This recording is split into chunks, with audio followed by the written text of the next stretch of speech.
Om Sairam साईदेव channel रे मु आपण मानकु स्वागत करुछि।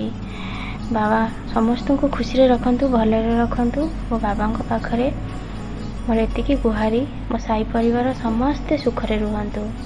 आज बाबा किछि कथा कहिसंती, से कथा को आम जीवन रे आमे अनुसरण करिबा आउ आम दुख को दूर करिबा।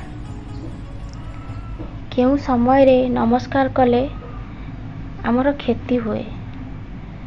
भोजन करुथिबा समय रे, स्नान करुथिबा समय रे, अशौच समय रे, तेल लगाउथिबा समय रे, पिता माता को मृत्यु समय रे, श्राद्ध समय रे, सोईथिबा बेले, ब्राह्मण चंदनहीन समय रे नमस्कार करिबा अनुचित।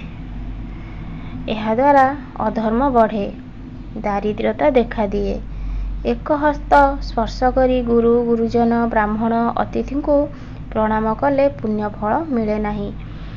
एई कथा को आमे मानिबा। जीवन रे एमिति किछि कथा अछि जो कथा कि आमे माने जानि नाहंती। सेथिलागी आज ए कथा को आमे मने रखिबा। आउ जेते बेले आमे काहाकू नमस्कार हवा को जाउछंती, ठीक समय रे हवा, जो समय रे न हवा कथा से समय रे हवानी। ओम साईराम।